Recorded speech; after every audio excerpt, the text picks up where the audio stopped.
All right. The segment. Boy, what a way to bring my guy in on that. Yeah. Hey, Tone, wait a minute here as we get ready for Thanksgiving, man. Look, hey, just want you to know here, man. I think this does mean fuck you in Australia. So I'm going to go like this here. I think this is it. I think Churchill did this one time, and I think it does mean fuck you in Australia. So I think I got to go like this. Oh my goodness, man! You know we live in the Matrix, Sills. You know I'll just leave it at that. we surely do. Hey, let me start out on what we started the program out with. Sure. And it's on Hurts. And by the way, of course, everyone understands that you want the Super Bowl trophy, but the MVP trophy has nothing to do with the Super Bowl trophy. Okay, it has nothing to do with it. Right. Because it's a regular season award. It's a collateral gift for playing well. You know what I'm saying, Tone? I mean, nobody's going to give that award to a guy with 5 wins this year. You're not you're not getting that. But all the numbers that I threw out, Jalen's right in there with everybody, but I wrote down about 9 guys that have the same kind of statistics that he has. Right. Now, what they'll do is, they'll look at this 9 and go, okay, what separates Jalen? Dog, you beat Dak, Tua, Mahomes, Allen this weekend. It's a narrative award. Purdy, Dak again, then Geno in Seattle. Isn't that more important than 45 touchdowns? You know what? You bring up such a good point. And the fact of the matter is, you're right. These guys, statistically, they're all in the same ballpark, right? None of these quarterbacks have had, if you really think about it, the only quarterback who's probably had the most stellar or efficient season is C.J. Stroud. Absolutely. And they're not going to give it to him because he's a rookie. And I understand it, but that's a different conversation. The point is, though, the main guys that we talk about with the award, Hurts, Mahomes, Lamar Jackson, Burrow when he was healthy, Josh Allen, depending on what he does with the Bills, but mainly those 3 guys I mentioned first. All those guys statistically are in the same room. They've turned the ball over pretty much almost the same amount of times, almost a similar amount of touchdowns, yards, all that kind of stuff. So what's going to have to come? It's going to have to come down to the narratives, right? Who did you beat, right? The distance traveled, complexity of the schedule. All those things are going to have to matter, right? Your team record, it's all going to have to matter.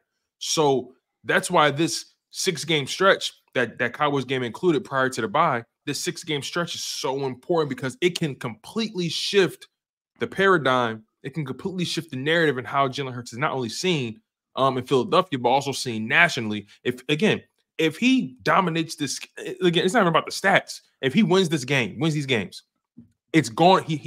I don't care about the stats. Way you can't give him the award. There's no way. But Tone, I don't care.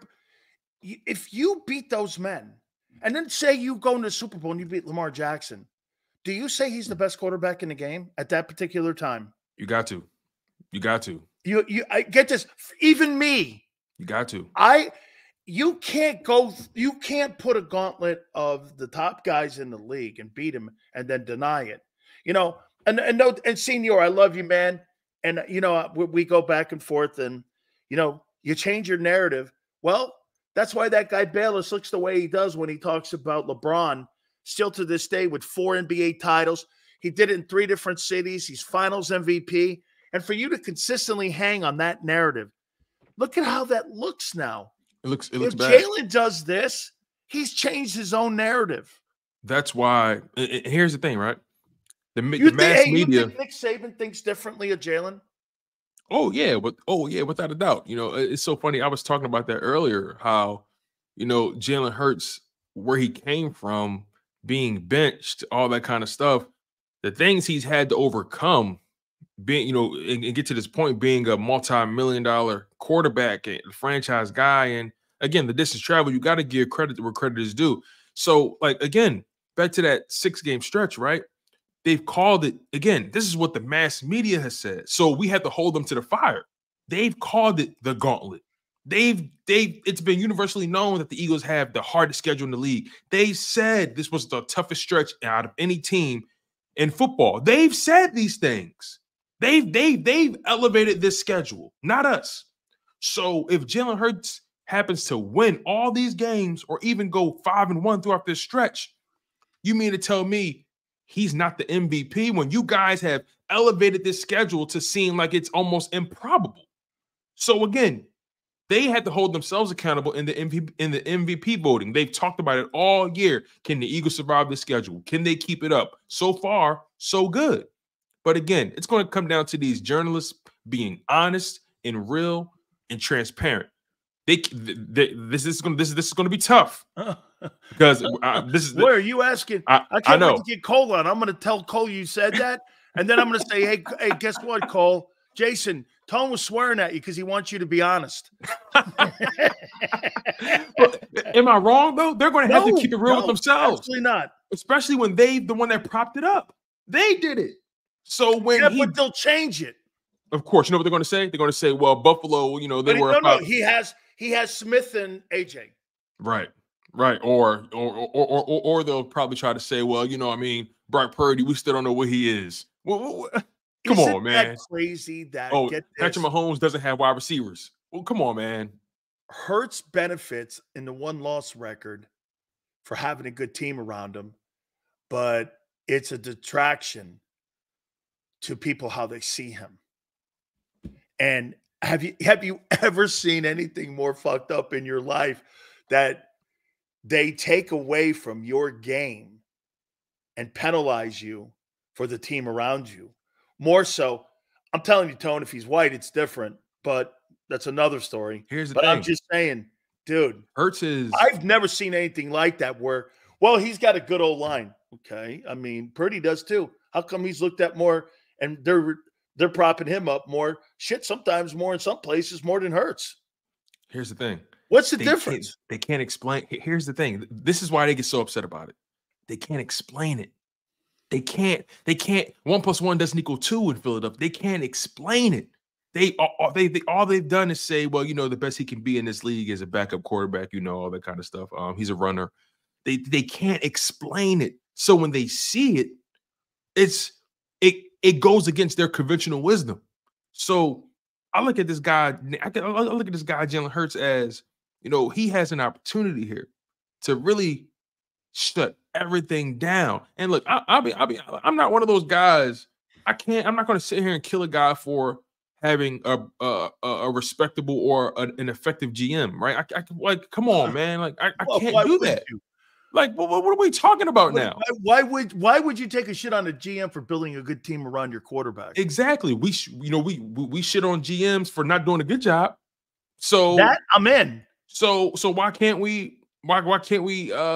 quarterback reap the benefits of his GM doing a great job, right? Just they don't, right? We agree, right? We agree that he gets penalized for having a good team around him. Yeah, he does. Yeah, he does. He does. Because certain head coaches get penalized for having good records when it comes to the Coach of the Year award.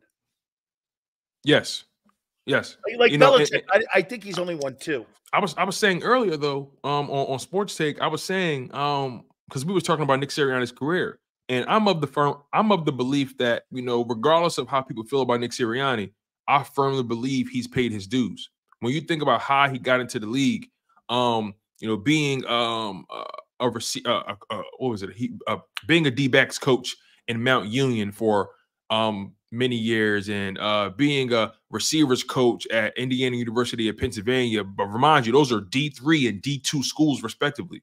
Finally, great program. Finally got his shot to be a quality control coach at Kansas City. Worked his way around there for several years. Moved around, quarterback coach, receivers coach, quality control. Then got to San Diego, quality control, receivers coach, quarterback coach, all that kind of stuff. Then gets to the Colts, quality and position coach. Then becomes the OC for 3 years, and then he's literally got it from the muscle. He started in D3. So when people try to say about Sirianni that, you know, he's kind of just, you know, riding the wave, I'm like, everyone is responsible for bringing what they bring to their table. Every team, every situation has their own table. Everyone doesn't bring the same things to the table, but whatever you bring, does it work here?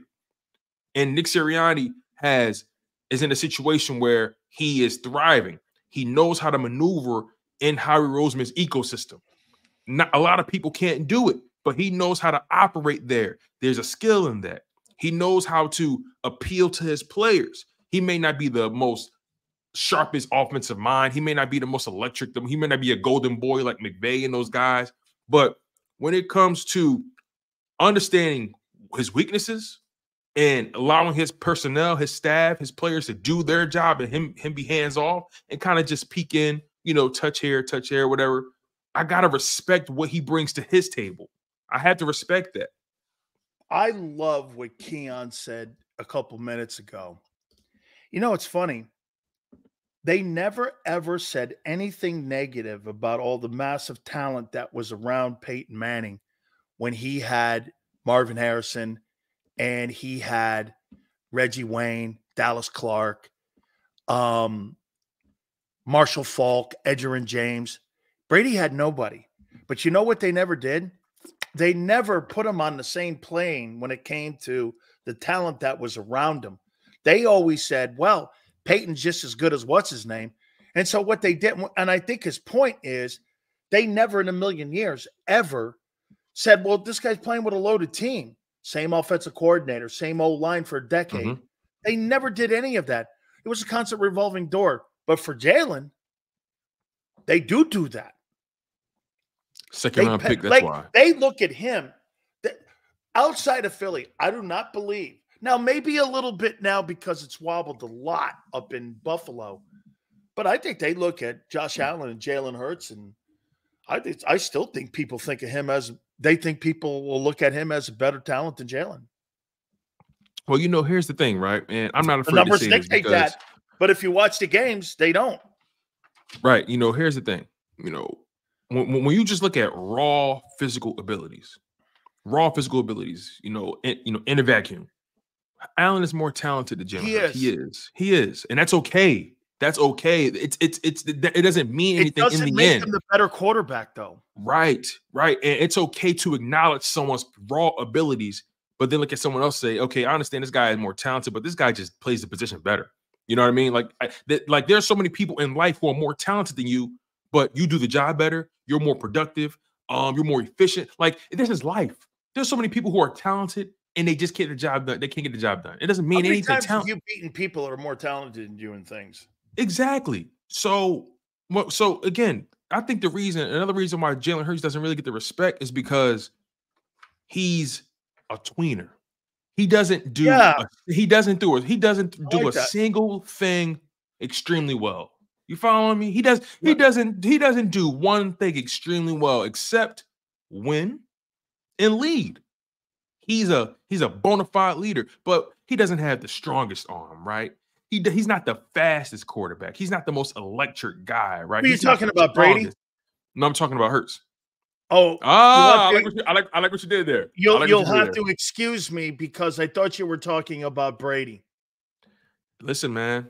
Listen, I want to tread lightly because I get where you're going, but I want to see Hurts win the big one. No, but I know what you mean. Though I thought you were talking about Tom Brady. Doesn't have the strongest arm, not the most athletic in the league, right? And I was like, "Is that Tom Brady you're talking about?" Hey. I was like, "Hey, you see it, right?" Yeah, but again, the one thing he just does well, he just wins. He wins. He wins the game, which above all else, regardless of the stats you put up, regardless of anything else, that has to come to the forefront. It has to be put at the forefront because I can't think of, what's so crazy? I was watching, I rewatched that Chiefs game, right? And my wife was walking by and, she was watching the game with me in real time, but I said it to her a second time. I said, babe, I can't think of a quarterback in Eagles history that would have won that game last night. I can't. Agreed. I can't think of one. McNabb would have folded. Wentz probably would have folded too. I just don't see it. Michael. And he made the plays when it mattered most. You got to give credit where credit deserves, man. He's a second round pick. They don't. Again, people already had him in a box, and he's breaking out of it, and they want to keep him in that. They want to keep him in the box so bad. But guess what? The results don't lie. Like you said, facts over feelings. Results over feelings, man. We gotta respect it. Can't put So far he got Dak on the mantle. So far he has Dak's head on the mantle. He has Tua's head on the mantle. He has Mahomes' head on the mantle for now, and he got to get Josh Allen's hand on. He's got to get his head on the mantle now too. Pelts to you now, huh? Yep, it's like pelts, baby.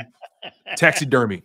What that scene at 300 when the guy shows up with all the skulls of all the of all the leaders around in the neck of the woods, and Leonidas goes, "You bring all that to here? Well, I'm gonna show you this at Lincoln Financial. This is Eagles." Hurts is like the predator. Hurts is like the predator. He comes to your planet and collects skulls. I like that. He's man. like the predator. Michael, by the way, I agree with you. You go into Arrowhead, and the team believed, and the coordinators, in my opinion, also they were down 10 in Arrowhead. I know. Hey, did you agree? Did you agree with me when I was saying about how they're going through a little bit of not only just the renaissance with wanting to pass the ball more, but that becomes more of a situation. Are you really fundamentally set up to be a pass probe team? See, I think there's some deficiencies now in the offense. If you want to throw the ball more, you don't have anybody in the backfield that can block to protect Hurts. Right. You've lost your tight end, who's a tremendous offensive player, both as a lineman and as a pass catcher. Your right guard position has not been filled.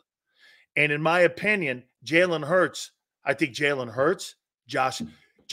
does a better job at protecting the ball when there's pressure than Allen does, and that's why Allen has more fumbles. If you look at it, the reason that you watch Allen, and here's a horrible day for Allen.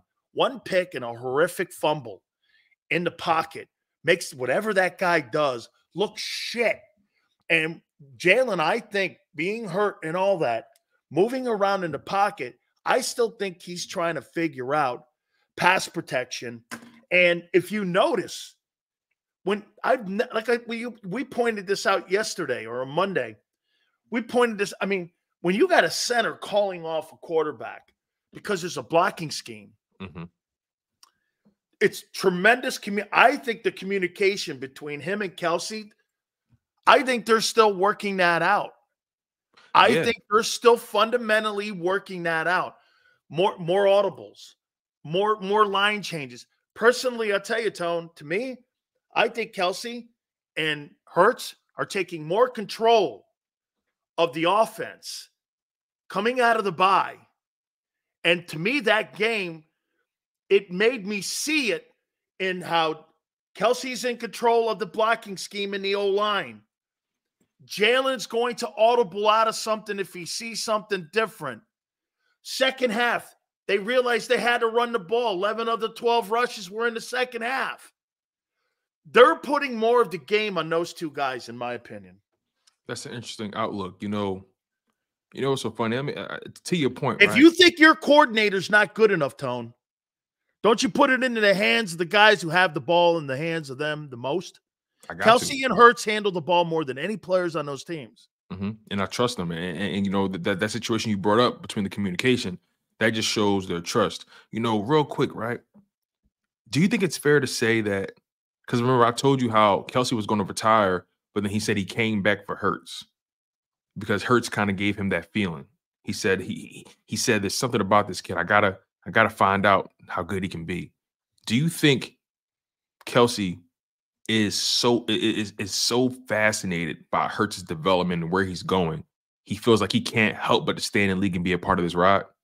I think he's in the league another 3 years. He's so like do you think he's just intrigued? He's so intrigued by Hurts and where he's going. He's like, you know what I think? I can't just jump ship like this kid. Like where this kid is going, where he can take us. I got to be a part of this ride. I got to be a part of this development here. You know what I think it becomes? It becomes a point where you see a guy who is so likable to play for. Like Brady, when they were up in New England, players went the extra mile. They took less money. They wanted just to be around him. They knew there was something special. And would you not want to play for Jordan? I would, as long as they don't hit me like he did Jeff Kerr. Hey, dude, if you want to punch me in the chin and I get 6 rings, I'll take that punch in the chin. Hey, I'll take the punch in the chin for 6 rings. I feel you, man. I mean, it's MJ. I'll eat it. It's MJ. I'll take it. I'll eat that. Right? We're not talking about Bob J.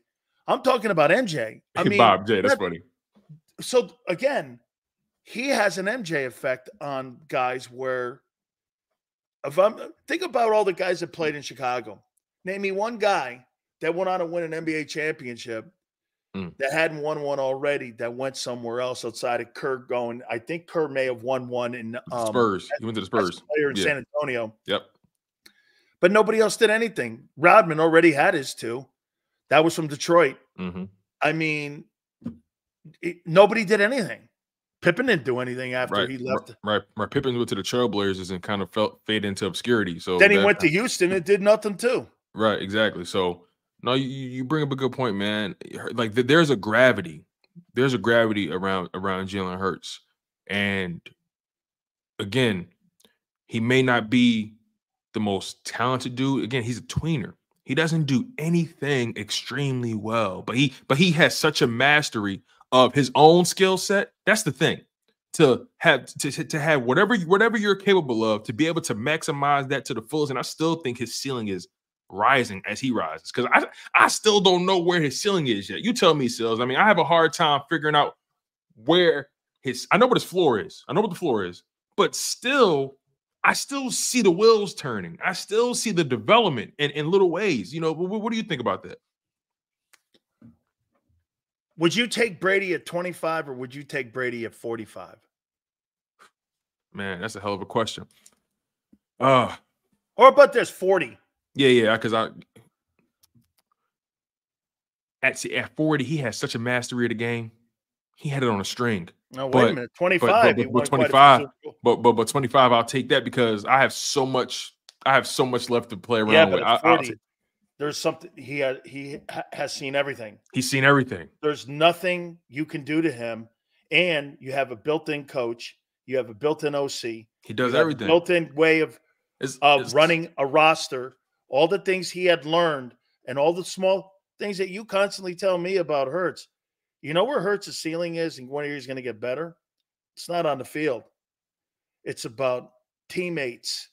It's about players wanting to come play for you, play with you, putting out for you. Locker room. All the shit Wentz didn't have. There's not a redeeming quality about Carson Wentz's mentality. He is the complete polar opposite of what Hurts is, and that's why Kelsey sees it. He sees this guy has all those things. Let me tell you something. When you're around that, and like when I was around Barry Sanders or Emmett, there's certain guys, you know, okay, these fucking guys are off the charts great. I mean, they're just great. Or when I played against Montana or Rice, I mean, they struck a fear in you. Like Montana, they had Roger Craig, Jerry Rice, and Joe Montana. Nobody in the O-line ever made the Hall of Fame. Nothing. But when Montana went black 80, you saw Rice step back off the line, guy moved up, you're like, holy piss. There's just the thing, the confidence level. And Jalen does exude this. And I'll tell you what, his biggest development as a presence is more impressive. And it was on display Monday night. His presence was on display more than his talent. That's what you're talking about. That's a good point. Is the presence was on display when it mattered the most. He had played horribly. They both were not good, but they were playing subpar ball. It was one of those. I think both of those quarterbacks recognized this is. I think going into that game, both of those quarterbacks knew this isn't going to be one of those pretty boy games. I think both of those quarterbacks was willing to do whatever it took, no matter what their stats look like, to win that game. I was shocked Mahomes played that way, though. I was too.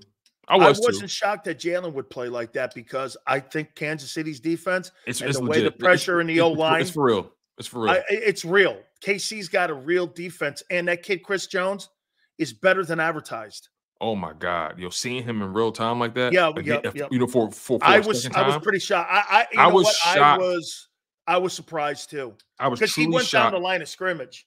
They had him on the edge. Yeah, They had he beat Lane on the edge. They had his fat ass on the edge, Sills, and he beat Lane, damn near untouched.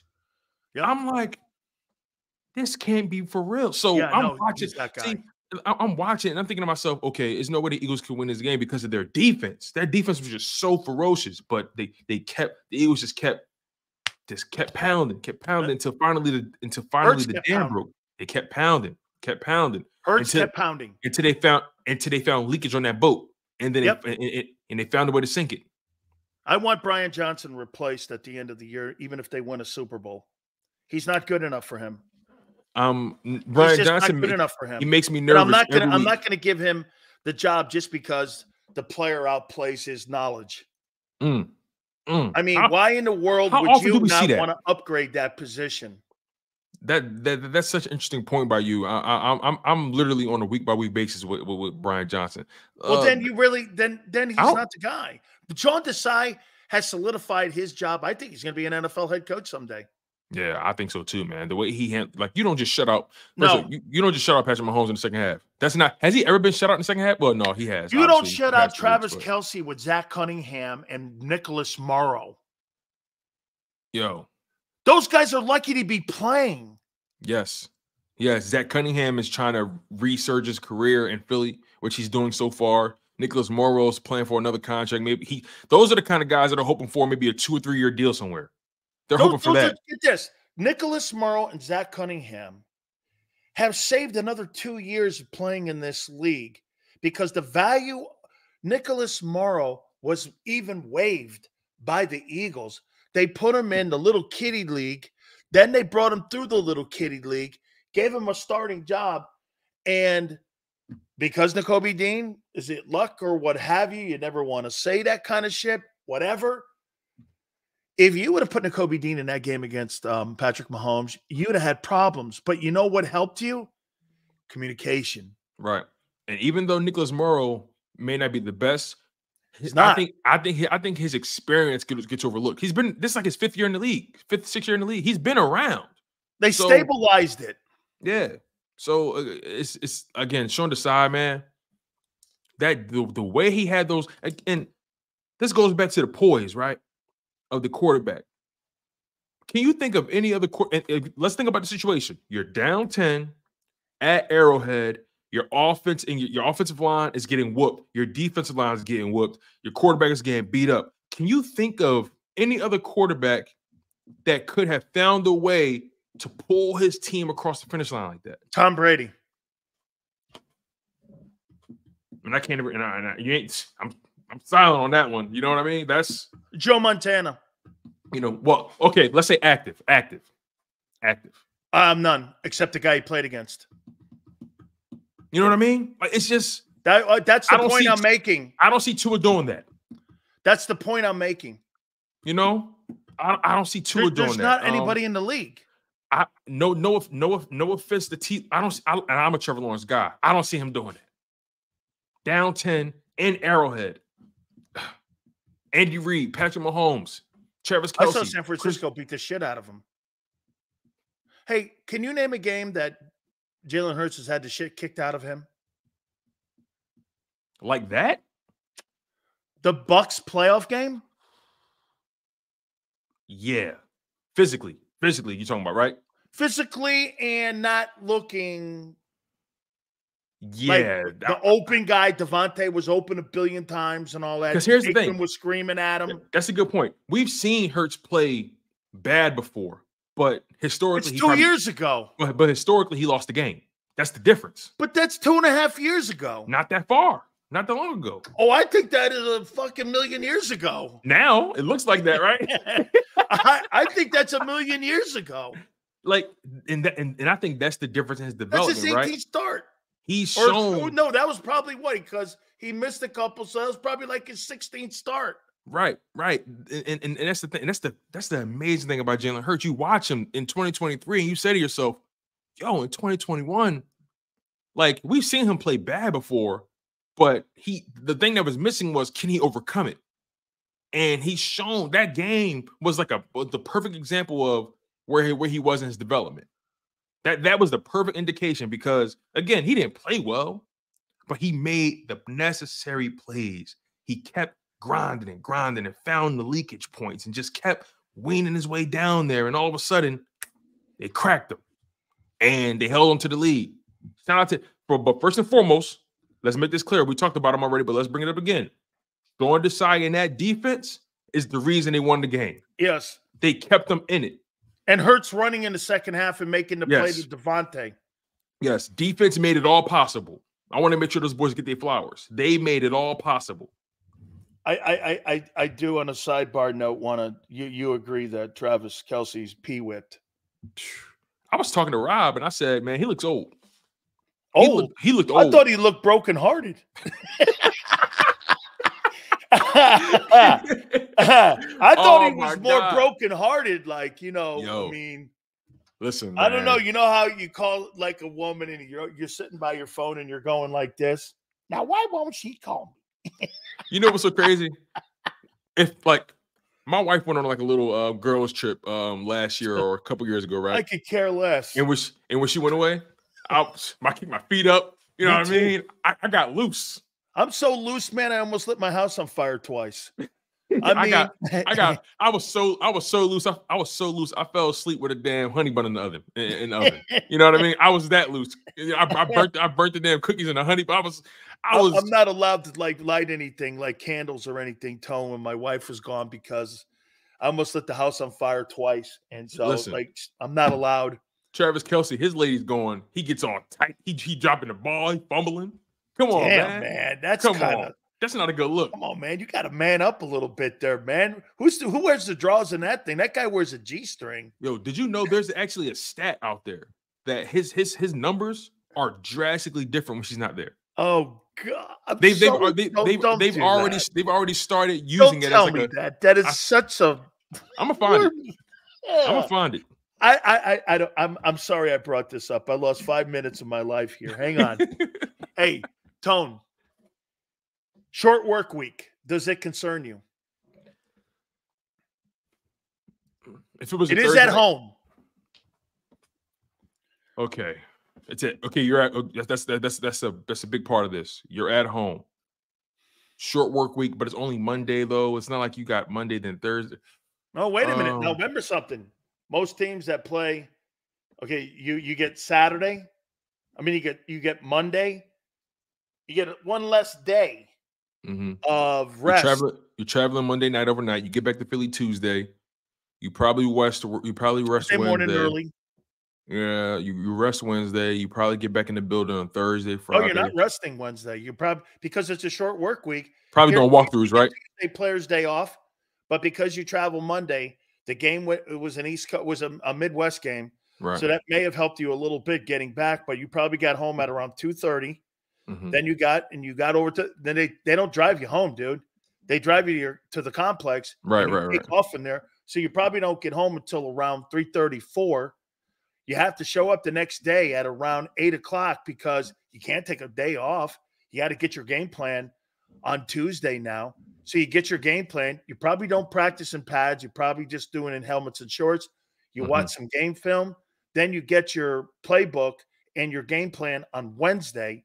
Today they got it. And it was probably very light. But still, what you're doing is you don't get that respite day at all during the week because you're on a short work week. You probably get a little more pad work tomorrow. Helmets and shoulder pads, no pants. Then on Friday, you probably have a walkthrough. Saturday, you have a stadium walkthrough. Right. Sunday, you're ready to rock.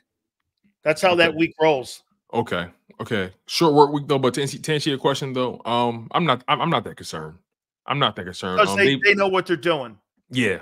I think at this point in the season, they have a formula. But real quick though, I know we're trying to move off this, but I got to say that I got to tell you these stats with Travis Kelce and this is really going to be creepy. I know it. I got to tell you. So this is a 4-game stretch, right?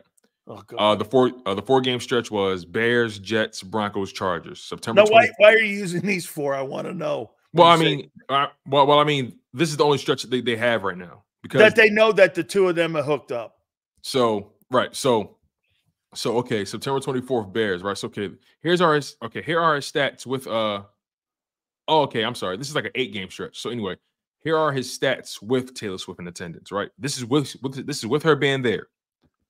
So 7 catches, 69 yards, 1 touchdown. 6 catches, 60 yards. 9 catches, 124 yards. 12 catches, 179 yards, a touchdown. Right. So he's totaled 34 catches and 432 yards and 2 touchdowns in the games that she's been there. So he's averaged 8.5. He's averaged almost 9 catches and 108 yards and almost a touchdown a game with her being there, right? When she's not there, he's only put up 23 catches, 165 yards, and 2 touchdowns. That's an average of almost 6 catches a game and 41 receiving yards. He's such a pussy, man. I'm sorry, Aunt Betty. I had to say it, man. Jesus. Oh my God. Come on, man. I can't. I can't hold back. Man. Oh my God. Is this bullying? If it now is, you know outside. why I'm not on the radio, man. I can't. I wouldn't hold back if I was on the radio. Is this bullying? I'll stop if it is. Is this bullying? Man. Yeah. Oh my God. This chick has ruined him. Oh my goodness, man. I wonder what his brother thinks. Oh my God. Come on, man. Oh man. Jason Kelce tried to stay far away from that situation. You kidding me, man? I tried to get his hammered and drunk and old lady's gone good. Oh man, that is hilarious, man. I typically get loose when my lady steps away. This guy gets tight. Where is she? What happened? How many times do you think he looked at the box thinking she was there? Or no. He probably went like this. I saw a ghost. Where is she? What is she doing? She's with Felipe. I know it. Oh man, that is hilarious.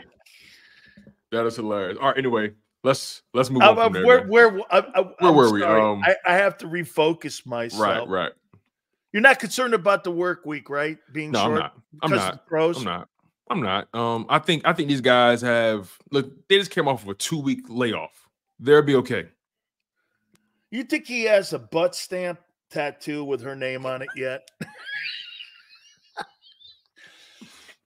Oh, Taylor's guy? No, it says right on it. He's like Taylor's guy. Yo, you wrong for that. Taylor's guy. No, property of Taylor Swift. Yo, dude. Listen, she's a man eater, man. She's a man eater. Dude. Look, her track record is ridiculous. This guy's got a butt stamp tattoo, property of Taylor Swift. Oh my God. Neil says Mr. Swift. Holy cow. Who has a better game this weekend, Josh Allen or Jalen Hurts? I'm gonna go with the guy who protects the ball a bit better. And that's Jalen Hurts. I think he's in a better situation to succeed. I think Josh Allen, because the Bills are desperate. So I know he's going to bring his A game, but I have to lean more Hurts because both of their defenses aren't the best right now either. That's another thing too. The Bills defense is really a shell of itself after having all those injuries. Matt Milano, that's secondary, especially. Yeah, they lost Matt Milano. They lost who was their safety? Jordan Poyer. I think they lost him. They lost their star corner and Tre'Davious White. Who else? Their starting slot corner is in concussion protocol. Odds are he won't play. And that's according to Mike Catalana of Bills Plus. We had him on the show earlier. So, I have more faith in Hurts in the situation. I think he has more weapons. He has the better O-line. He has a more stable running game. I don't want to say better, but more stable. I think he has a more stable game plan. Yeah. And also, even though we don't trust Brian Johnson, it's been the coordinator all year. He has this new guy in was it Joe Brady that's going to be taking over for Ken Dorsey. So Allen is going up against some things that he's going to have to overcome, right? So for those reasons I mentioned, I have to go Jalen Hurts. I just think he's playing better football in the grand scheme of things. Taylor, can you pay for my plane ticket? Hey, can you give me some milk money? Hang on here Some now. milk money. Lord have mercy. No, he didn't. Hey, do you think you could give me some milk money or some Similac money? I love you, honey. Good night. Oh my goodness. Hey, Tone. hey, hon, can you make my favorite soup when I get home? Yeah. Hey, can you do me a favor? Can I have a pair of your panties so I can hold them with me when you're not here with me? Or can I get a whoopee or something? Man, dude, the numbers alone seem I don't know, just wormy. It's hilarious. It's Yeah, I hilarious. don't play well when she's not here. Jesus Christ. All right. Hey, and see, the reason that I love what you said yesterday, now that I know this and all this shit, if I was lining up over that guy, I'd be like this. Hey, guess what? I sent 3 dudes down there, man. You should see these guys. One of them's Ronnie Coleman, and she's He's a Ronnie Coleman. Hassan Reddick was, I don't know what he was saying to, but Hassan Reddick was getting under his skin during that game. He was getting under his skin. I don't know what he said though. Oh, it had to be something. Oh no, I'm with you on that. Hey, let me do this here. Okay. Has the defense gotten better since week 1? Remember something before you answer, Tone? You and I both went like this. It's going to take around week 8, 9. Somewhere in there hey, the secondary won that game. Yeah, that's true. On Monday night. It wasn't the front because they were getting run on. Yeah, and they couldn't really get home either. It was pressure, Right. but they couldn't really get home. Correct. The secondary and backers won that game. That's true. That's true. Are they better right now? I have to say that they are. I think they are too. I have to say that they are because when again, regardless of how we feel about them, the age of the guys, whatever, we always got to go back to the fact of the matter is they shut down Patrick Mahomes in the second half of the game. Like, I have to say they're better. I don't think this team week 1 was doing this, would have got this done today or on Monday. I just don't. So I think they're much more comfortable in the situation. Also, we got to keep in mind they added 2 newer pieces. So the growth kind of reset a little bit. But Kevin Byard, his 3rd game as an Eagle, he gets his interception. Bradley Roby, he comes in after being hurt. He punches the ball out on Travis Kelce at the goal line. It's so fascinating that Howie Roseman, both of these in-season acquisitions showed up in the biggest game of the season thus far. That speaks to Howie Roseman always having the pulse of his roster. That speaks to those guys getting more comfortable in what they're being asked to do. I was talking to Rob earlier. This game, from a defensive perspective, has done more for their confidence than any game that they can play all year. I think this game. I think this game is going to catapult them to having their best second half of the season. What do you think about that? This, Tone?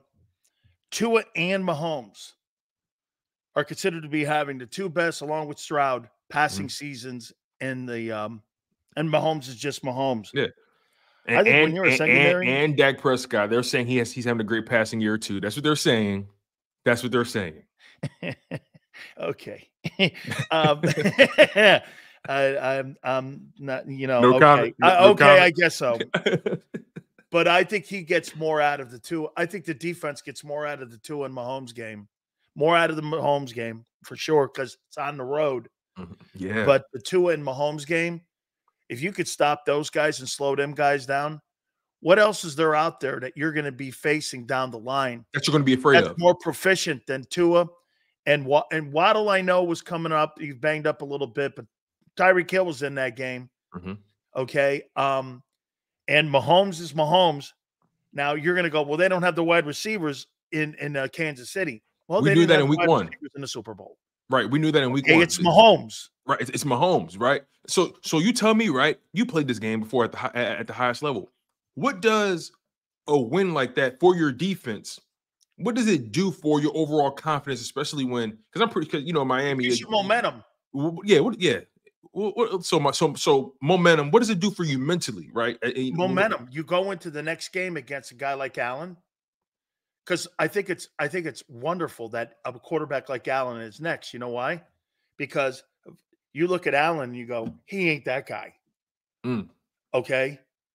whatever we do moving forward, he's not Kansas City. He's not that. There's a reason, Tony, the other day, I was pumping that guy up and what his accomplishments are. That guy is not that guy. And you beat that guy and you slowed that guy and you did a job on that guy with players I didn't think were capable of slowing him down. I walk into that game against Josh Allen. Hey, man, you're going to have to prove an awful lot to us that you can beat us, because I'm telling you that what it does, you have an attitude now. If Mahomes can't beat us, he ain't.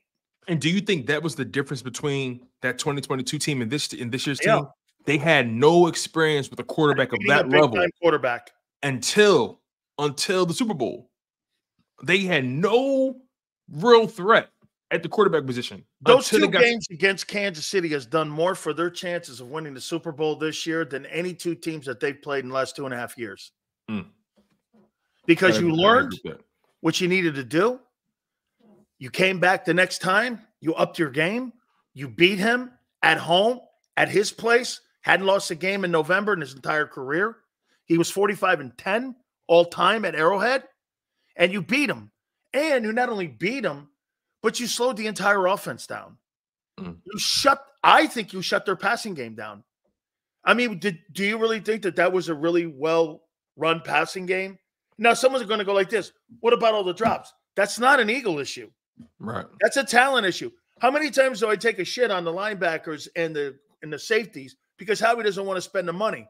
Well, you want to have that conversation with Kansas City? Brett Veach. Right here. Hey, that's on you not wanting to spend money. D-Hop was out there. They could have got his ass in. They could have did a better job. Let's be honest. Like they went cheap purposely. You could have brought DeAndre Hopkins in there, paid him what he wanted, brought him in, and you would have had a viable target for him this year to help him out. Instead, they thought they were going to run it back the same way, and then you add the Bieniemy factor in.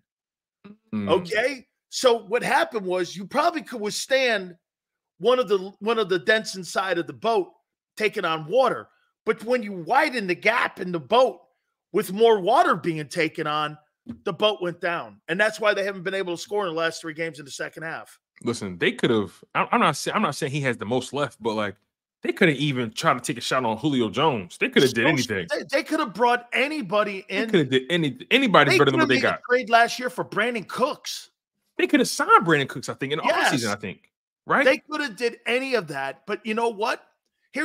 See, what they're doing is they're taking every single thing that they did in New England and they're trying to apply it in Kansas City with this notion here. Here's the difference, though. I'm glad you brought that up. We're not going to pay money at wide receivers like New England didn't pay. Remember, they got Randy Moss for a 6th-round guy. Here's the because difference. Moss was out of gas in Vegas or in Oakland with the Raiders. Yeah, they thought he was out of gas. They thought he was out of gas, and he comes in and gets 20. Here's the difference, right? Here's the difference, right? Not even the Randy Moss eras. We always talk about, Tom Brady has only won Super Bowls with pretty much these average wide receivers, right? And they're trying to replicate that in KC. Here's the difference, though.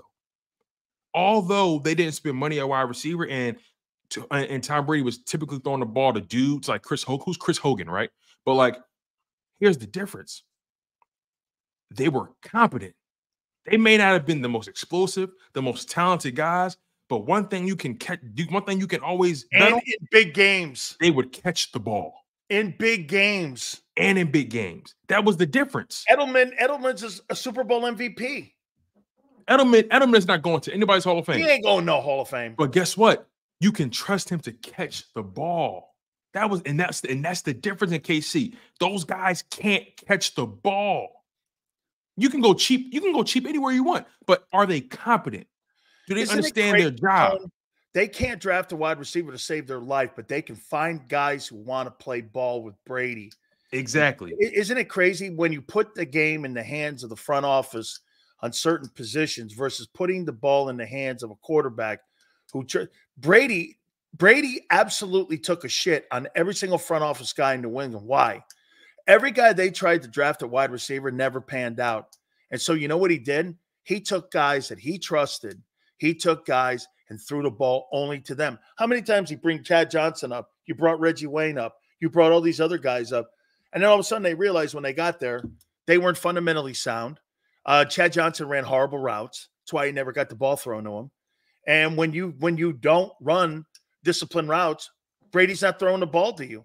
That's the problem that I have with AJ. Okay. AJ's not disciplined. And it's a problem for me. And the only reason he's getting away with it right now with me is because you're winning. But to me, I don't like his lack of discipline and discipline needed moments. Yeah, he kind of disappointed me in that Chiefs game, and I didn't like that because that was one of those games. Fuck up, dude. That was one of those games where everybody needs to be relaxed, calm. You can't rock the boat like that. But again, you brought it up yesterday, right? Sometimes there's that one person you got to keep them close to you.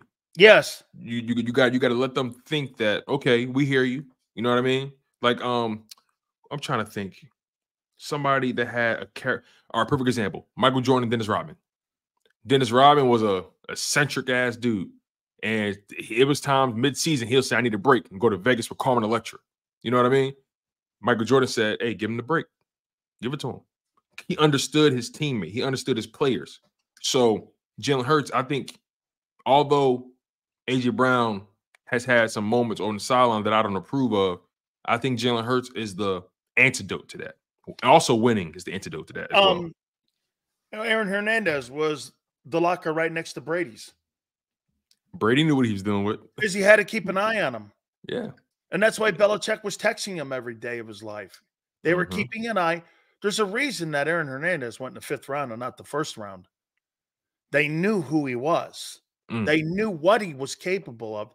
They knew they had to keep an eye on that guy, and they did. Remember something, before he killed that kid, the Patriots gave him a contract extension. Sure did. Okay? Sure did. I mean, whether this guy had bad character or not wasn't the issue. Keeping him calm was the issue. Brady kept Aaron, look at Antonio Brown right next to his locker. Right. He kept the most troubled players next to him to keep an eye on them. Right. And also another thing, you know, obviously you and I know we're not saying A.J. Brown is that. No, absolutely not. Right. But all we're saying is, you know, when you have eccentric personalities on your team, yes, when you have guys that can get a little emotional, it's important to have the right quarterback that can reel that in. Let's keep it real. AB always was AB, but Big Ben somehow, some way kept that thing under wraps. We didn't find out who AB was till he left Pittsburgh. The only people that were able to instill discipline in Antonio Brown were Mike Tomlin and Tom Brady. Once he was away from those two men, it was chaos for his life. It shows you, Tone, the importance, and also two men that know what they're doing with winning. Brady knows what he's doing as a quarterback. Tomlin knows how to run a locker room. Remember, he's telling Marquise Pouncey, hey, this is bigger than you, son. This is bigger than you. He's talking to a guy who may go to Canton. And he's hollering at him on the sidelines, and everybody's hearing him. Because you know why nobody has a problem with it? Because he talks shit like that to Ben. You know, I heard the D-line coach, Carl Dunbar, will go like this. Mike Tomlin will be in a team meeting, and he will fucking put anybody on blast, no matter who you are, what you do. He goes like this. The Rooneys take care of you guys on Tuesdays on your paycheck and telling you guys who you are here or there. But in this bitch, I'm going to talk to you the way I talk to you, and everyone's going to be talked to the same way. Okay? There's guys in here that are more important when it comes to what their position value is. But other than that, you start messing this thing up in here, you're going to know it. And Carl Dunbar goes, he blasts anything in there. I mean, there's constant grenades being thrown. Real quick, right? Real quick. You know, Hurts was going to be drafted by Pittsburgh if the Eagles didn't pick him, right? Let me tell you, if they win a Super Bowl with him. Can you imagine if he would have ended up in Pittsburgh with Mike Tomlin as the coach and then Hurts as the... Who would you rather have as your head coach, Mike Tomlin or Nick Sirianni? Insane. There's no conversation about that. I'm not even going to debate that. Yeah, no. But again, you know, it's pretty cool for Nick to be in the Tomlin and Reed conversation. Oh, yeah. It's almost, you know, like just how it is for Hurts being in that. Yeah, you know, those guys got so much time in the league. But again, see, so another sidebar, Nick needed to beat Andy as well. He needed that game too. He needed that on the resume just as much because You can beat up on these other coaches, but can you beat the big dogs? Can you take down the big fish? Hey, Tone, do you think he had a walking off the field "fuck you" moment where he went, "Yeah, he fired me"? Yeah, of course he did. Of course he did. No one forgets who fired. Listen. People forget who gave them the promotion, but they never forget who fired them. They never forget. Absolutely. All right, let me ask you this: did the offense get better since week 1? Has the offense gotten better? I feel like the Chiefs game was a setback for them. The Chiefs game was a setback for them. But I think if I'm thinking, why, Two Tone? I don't understand it.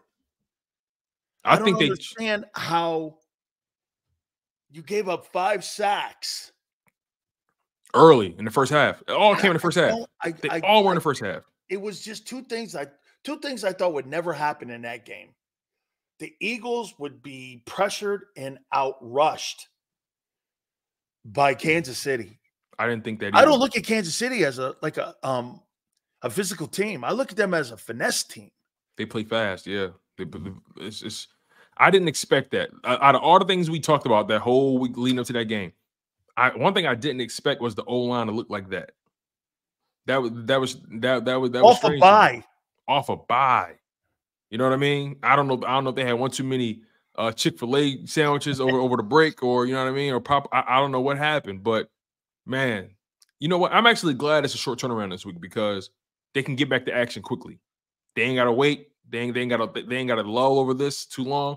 I think, actually, believe it or not, I'm glad this game happened the way it happened because, like we always say, it's keeping those antennas up. It's keeping them sharp. They left that game, especially on offense. The O-line, watch coming into this Sunday, overcorrection. I'm willing to bet this. Hurts gets sacked less than 2 times. Less than 2 times. Oh, Buffalo's nowhere near Kansas City's defense. Yeah, I know. I mean, I was trying to get it in there on you. I know. I see. I that a little bit of eagle flag waving there. That's okay. I don't see that. Finally, here. I was trying to sneak that on you. You look at Shaq Leonard. You know what? At first, I was a little bit against it because you said something yesterday that really made sense to me. You're starting to figure it out. Why throw another piece in there? But depth, you need it on linebacker. You need it. Let's not forget this. I understand he's battled injury over the past couple years, but his first 3 years in the league, 3-time Pro Bowler, 3-time first team All Pro, 3 years back to back, defensive rookie of the year. I understand he's been dealing with the back stuff. 2 years he's been banged up. Right, he's been dealing with the back stuff for the past 2 years. But that mind, that skill set doesn't leave you. Maybe he may not. You may not want him out there, 70% of the snaps, but you get him out there for about 40%, 35%. I think he can help you more than he hurts you. Yeah, but Yale's saying, look at Leonard's salary. Once he clears waivers. Oh no, once he clears waivers, it goes all the way. You get him on the league minimum then. Yep, and also his options are going to be slim because no rebuilding team is going to pick him up. Only a contender will. Would Kansas City pick up? I mean, would San Francisco pick him up?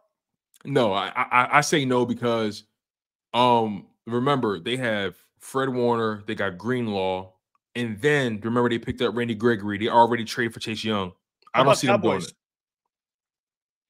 The Cowboys is a possibility because they've been trying to figure out their linebacker situation for a minute. I think Vander is that what it is? Yeah, he's out for the season. So I wouldn't be surprised if they try to pick him up. But here's the thing. What are you asking him to do? Because if you're asking him to go out there and be your lead linebacker, I don't think he's even looking for that situation. If you ask me, I think the best situation for him from a depth perspective, Philadelphia Eagles. So I'll take a look at him. How healthy are you? You know what I mean? He can only help you. He can't hurt you. But I would gauge his health by my interest in the level of, and then you have to have this conversation with the player too. Hey, look, we've got 2 guys in there right now that are playing, and when healthy, he's a superior upgrade to any one of those guys. Yes. But what you do is, can you imagine having a guy like that in the building like Leonard when it comes to having Nakobe Dean watch a guy prepare to play a football game. Let me tell you, Tone, how important that is. When I got, and I think I've kind of talked to you about this before. When I watched Ed Too Tall Jones and Randy White prepare for a game, and how those guys prepared, and watched how they had a routine, and how they were putting themselves in a position to put themselves in a better position to win, I didn't realize the NFL is all about routine. And you see young players watching this here, and you watch a guy do all this, and you're like a guy like Gary Cobb who comes on. You can say whatever you want about Gary Cobb's career. He played 12 years. Exactly. Okay? I mean, you played 12 years, and you played 12 years in that league. That means you had a routine where you were effective each and every single time. And teams looked at you as someone that they can trust. That's completely true. And from what I'm understanding, I heard already Shaq Leonard has already cleared waivers. Okay. So if he's cleared waivers, he's going to have a lot of suitors. Seattle wouldn't shock me. Okay. Yeah. Seattle would not shock me. Minnesota would not shock me. What about Detroit? Might not shock me because that's linebackers with Spielman up there. I could see Buffalo looking at him. He's going to have options. Let's make that clear. He's going to have options. I think you're right. I think it's going to come down to the playoff teams. Mm-hmm. It's going to come down to the playoff teams. Also, now here's another thing for Leonard. He's had all those accolades, like you said. Are you going to chase the salary? Because you think that was my next question for you. That was my next question for you. Are you gonna chase the salary because you think your career is coming down to an end and you're on the back nine, or do you want to get a Super Bowl? Does he have a Super Bowl from that Buck? Is he a Super Bowl champion from that Buck team? No. He was no. You're confusing him with Shaq Barrett. Okay. Oh, that's right. This is a kid in he's been in Indianapolis. Yeah, his whole career. Yeah, he was drafted in 2018. Now, yeah. I'll tell you what though, if I put a Super Bowl in that resume, how many times has he been to how many times All-Pro? 3-time Pro Bowl, 3-time first team All-Pro. And I think it's Cali Green what he says. Do you want the money or the ring? Yeah. And here's the thing, right? You can chase the money, which I ain't mad about, but also you can probably extend your career in Philadelphia. You come to Philly, you get those reps in, you win big, and then teams look at you like, okay, you managed to stay healthy. All right, you played in Philadelphia. Okay, we'll give you a 2-year deal. The money will come. But again, it all depends on his mindset. Am I trying to get the most money now? Because it's all about how he feels about his own health. Does he trust his own health? Does he believe he can finish the rest of the season? You know, with the winning team. Which team is going? It's always about he's going to weigh two things: who's either going to give me the most money up front, or which situation can help me get the most money on the back end. He has to consider those things. If I'm him, what I would do is I would look at how the value of Nicholas Morrow and Zach Cunningham has improved with Philly, because those two guys were on a respirator for their careers. Those guys have extended their careers 2 years, where they're either going to get more money in the offseason, re-signed, and if I'm him, I come in and a contributor to a Super Bowl champion team, or I'm a guy who ends up becoming a starter by the end of the year because my health helps, and here I am in the middle of the defense that wins the Super Bowl against Lamar Jackson. I think he can go into the offseason, sign his own ticket, and sign another great deal for himself. And I'll take it a step further, right? Zach Cunningham, one of the reasons he kind of fell out of grace with the league is because over the past couple of years, he's battled injury himself. You know, elbow and all that kind of stuff. You know, he's battled injury, right? That can be a selling point to Shaq Leonard. Hey, listen. That's that Brady factor I'm talking to you about, Tone, wanting to play with Hurts. Zach Cunningham came here. He got healthy. He hasn't missed a game or a snap all year. Shaq, that can be you. You get here, we get you healthy, we get you right, take care of your body, you can win. Yeah. You know what I mean? Philly, I love you. Come on. Come to the dark side. And I would say Chris Ballard has a relationship with Philly, and they probably tried to make that move. I would think I would at least probably. I'll look at it. I'll consider. I don't see why they don't consider it. No, I'm talking before they cut him. Okay. I'm talking maybe because you know what? Before you cut a player like that, you're going to try to move him. Oh yeah, they tried. But that contract was just too heavy. Too much money. Too much money. Absolutely. Too much money. By the way, something just popped up. Milton Williams is now in concussion protocol. Yeah. Did you see the hit? It was I rough. didn't. Him and I can't who was it? Nonetheless, him and someone else, they literally collided head to head, and Milton was playing out of his mind too. He got in the backfield so many times to tackle Pacheco on the back. He had like 2 or 3 tackles for loss. He was that hurt him Saturday or Sunday? You got to rely more on Fletcher and Davis. Well, here's it to your point, right? Fletch is already playing 70% of the snaps already. Already. Ton of snaps. I'll put you this way. Last week, right? Fletch played like 73% of the snaps. Jalen Carter played about 52, and Jordan Davis played about 45, something like that. I think that just elevates more snaps for Carter. You know, his motor's still running hot. You know what I mean? I think that gives more opportunity for Jordan Davis. You know, he's been doing all right. So, another guy that doesn't get talked about enough on this Philadelphia Eagles D line. He's not the main guy in the DT room, but he's reliable. Marlon Tuipulotu. He's elevated himself. He's put himself in a position where, you know, he doesn't make mistakes.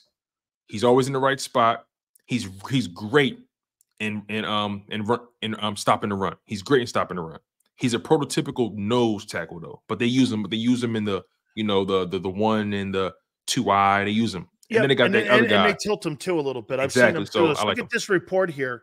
Adam Schefter's now reporting that the teams with some high-level interest are Eagles and Cowboys, like we said. Wow.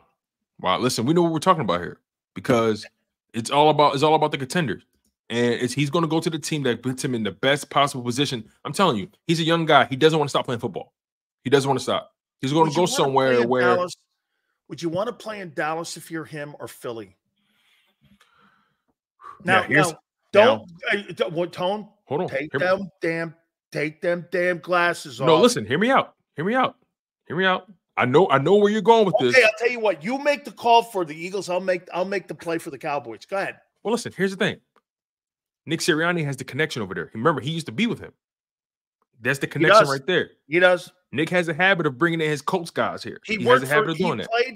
He played for Brian Baker, and I'll tell you the history. Brian Baker was hired by Frank Reich, and he was the linebacker coach in Indianapolis. Mm-hmm. And all those guys all know one another. And Sirianni was over there. Steichen and all them guys were over there, so they know the player. There's a history. There's a circle. All of that does play into it. Hey, listen, real quick. Twiz just brought up a good point. No taxes in Dallas, so I don't know. That was going to be off the top. Hey, Twiz, way to kill it. But that's a good point. Okay, so tell me why he should sign in Philly.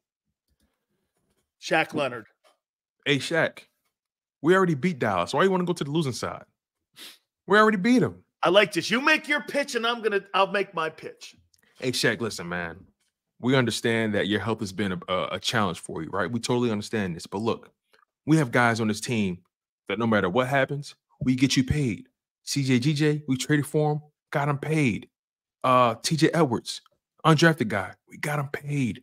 Kaiser White, we got him paid. Marcus Epps, we got him paid. Zach Cunningham has been unhealthy for the past 2 years. He gets to Philly, he hasn't missed a snap. We're going to get him paid too. Nicholas Morrow, a guy that we cut, brought him back. Look at him. We're going to get him paid. Shaq, the money's going to come. Come to the winning side. The Cowboys, we already beat them. Do you want to be known or do you want to get paid? Do you want to win or do you just want to be seen? Come to the dark side. We got you. Here's my pitch to Shaq Leonard. You're going to be coming to the organization with the greatest history in the National Football League. Eyeballs will be on you more than any other program in the NFL.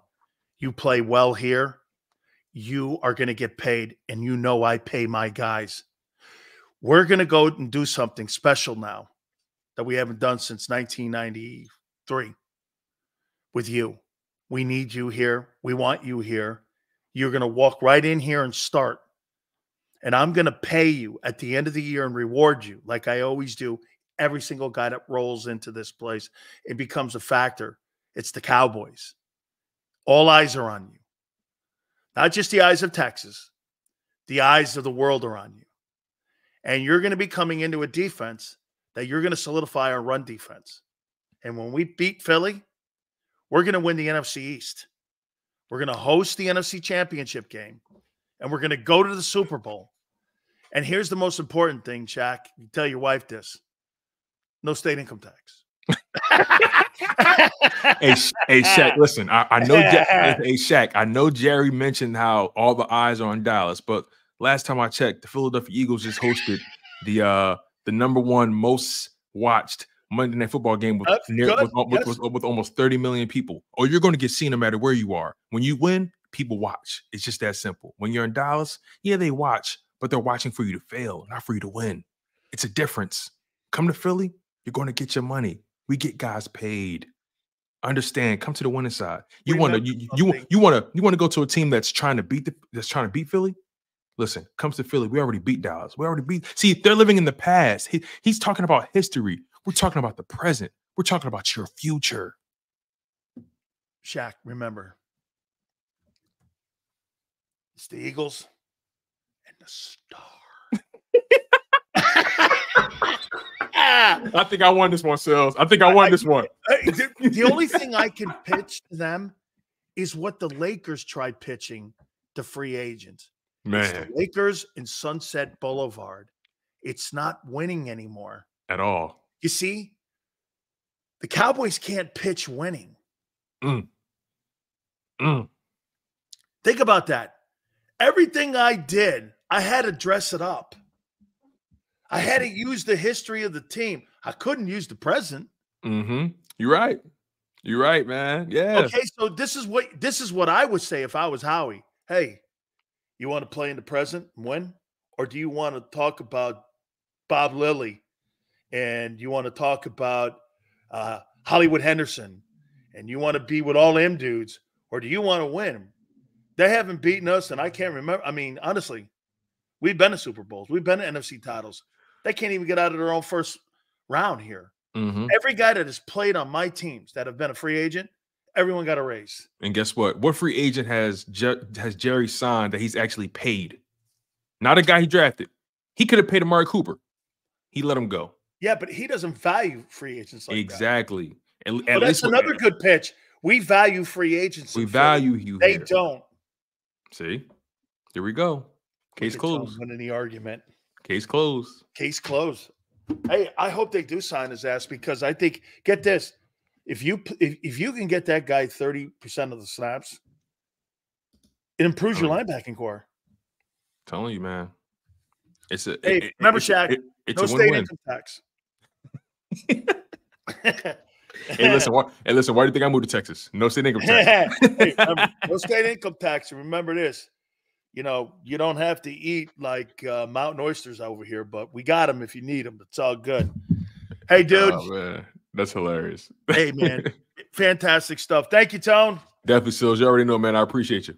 You got it, man. My guy, Tone. Absolutely great, as always. Don't forget, folks, happy Wingsgiving from our friends at Hooters.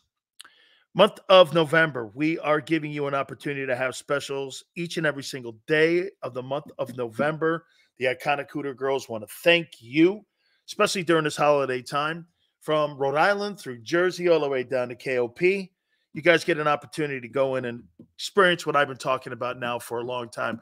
Coors Light drafts, $2.99, 25 cents goes to local charities. The 2024 Hooter calendars are out. 9 of the girls are featured in that calendar, northeasthooters.com. Lunch specials Monday through Friday, 11:30 to 3. Boneless wings, happy hour, Monday through Friday, 4 to 6 p. 6 items, $6. Wing Wednesdays, you'll love it. $19.83, all you can eat. Northeasthooters.com. That's northeasthooters.com. And do me a favor, when you roll in, tell them Big Sil sent you.